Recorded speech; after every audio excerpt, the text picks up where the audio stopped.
What's your feeling about this? Because I think this poll is actually very, very significant because it specifically focuses on those red wall constituencies. And to be honest, I never anticipated that it would flip this way and that you would get into a situation where Starmer is more popular. What do you think's happened there?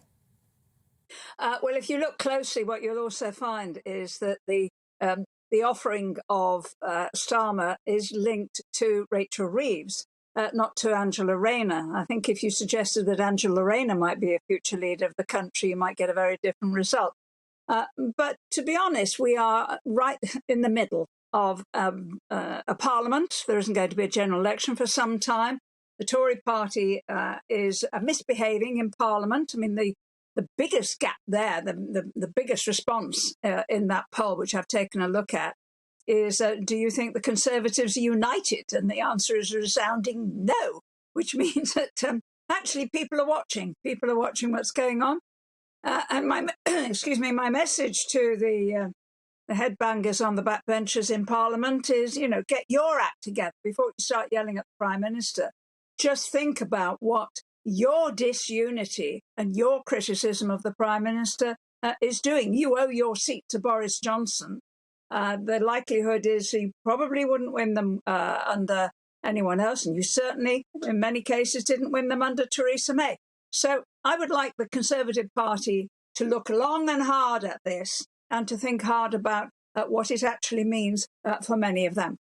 So I understand your point about the perception of unity in the party being crucial when it comes to sustaining those red wall seats. But surely there comes a point where the man at the head of the operation has to be held responsible for this loss. I mean, if you go back to when he won all these seats, he did say quite explicitly, you have lent us your vote. He understood the strength of feeling against the Conservative Party in these industrial heartlands. And for them to vote Tory, I mean, knowing what we know about the history of their conflict with Thatcher and the rest of it, it was a big, big deal. But to see it flip back like this, I mean, aren't you slightly worried that this is really the end for Johnson? Well, can I just correct some of your history? Because, in fact, we held some of those seats in Margaret Thatcher's day.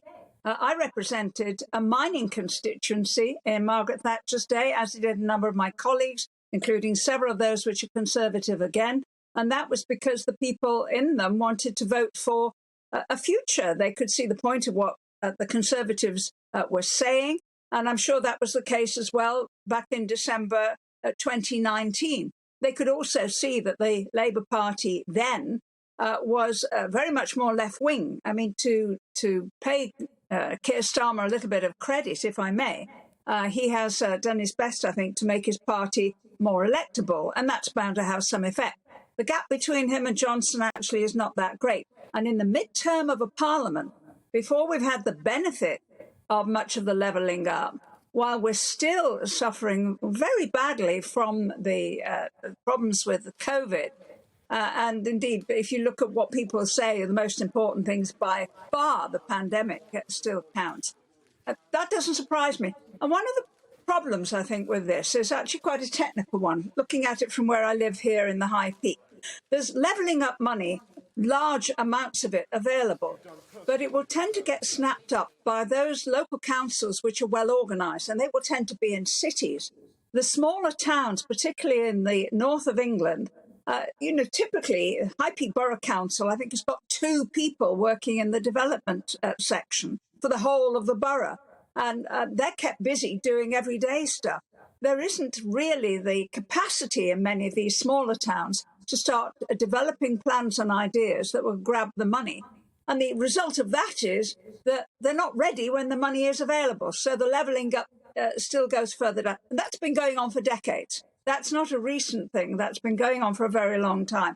There needs to be some mindset in the government.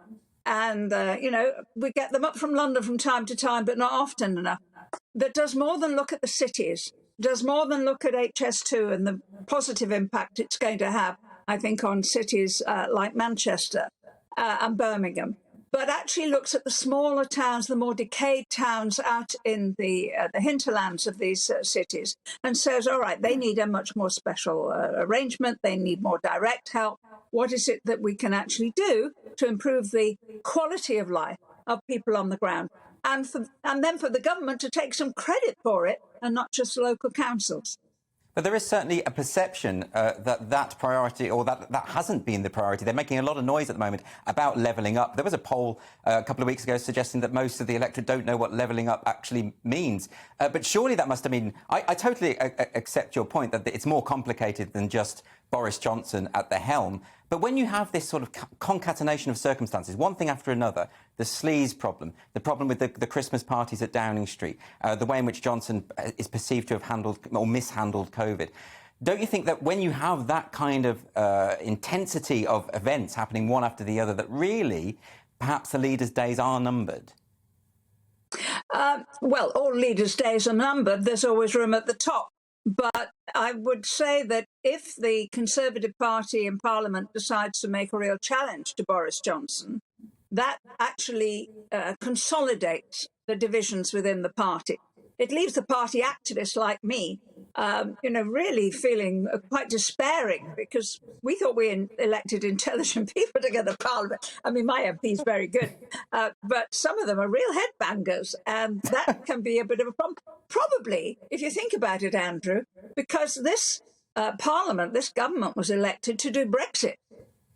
They weren't elected to do COVID and to do a worldwide pandemic. That was very much not in anybody's manifesto. And there's been an awful lot of learning as they've gone along. I think that's a key point. That's a key point. I think the idea that Keir Starmer would have ever appealed to these areas of the country always struck me as baffling, given that he was one of the chief architects of Labour's decision to support a second referendum in the manifesto. That struck me as disastrous. And I think that suggests, though, the extent of the problem within the Conservative Party, if Starmer can be outpolling Johnson even after that. It also suggests, if you think about it, that Brexit is receding as an important issue. And that has to be a good thing.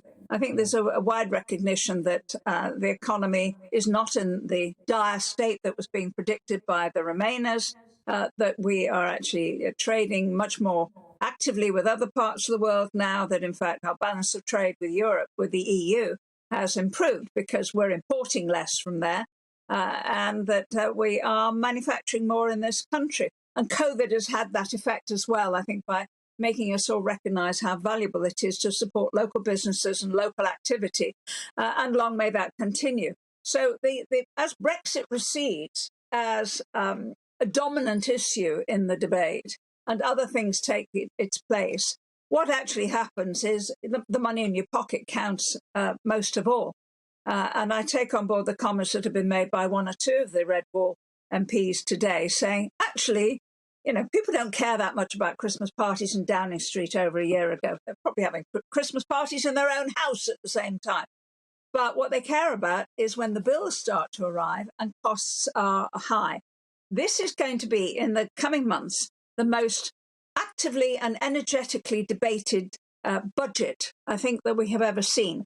Because what we're expecting to see is taxes go up.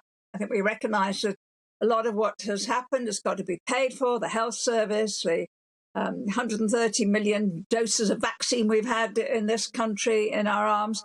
That's all got to be paid for. The furlough scheme has to be paid for. The business loans, the COVID loans and so on, all have to be paid for or repaid.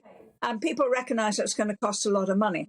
What they're not happy about is stuff that appears to be beyond the government's control, like high fuel prices, high domestic fuel prices. And there possibly the government could do something about it. It remains to be seen. And maybe Rishi would be even more popular after the budget, in which case then he's a danger. If he's not, and most chancellors aren't, then he's not.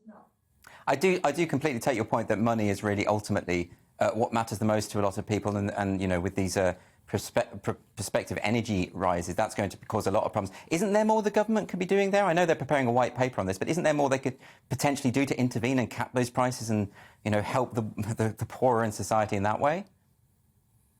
It could be that would be changes, but I mean VAT at the moment is only 5% anyway. We've had VAT on domestic fuel for 25 years. So it's a well-established system. It's not particularly heavy. It's only 5%. And then you've got the climate change levy as well. There'll probably be some changes with that. But there's also a very strong argument that says, look, maybe people should be using less fuel. Maybe people should be looking at how they are actually heating their houses, that sort of thing. I mean, I'm in an odd situation because I use more power in my house since I have an electric car, and we're being encouraged to do that as well. Suddenly the world, Andrew, has got a lot more complicated, and the choices that are being made are really quite tricky. When you look at this particular opinion poll, what you find is that there's a heavy majority for compulsory vaccination. How about that? There's a heavy majority for vaccine passports. Doesn't surprise me as much. But there's a kind of authoritarian air about much of the north of England. You tell us what to do, and we'll object, but we'll still do it. And it will be very interesting to see how that pans out. But in the end, if you want people to vote for you, you've got to look after them. It's as simple as that.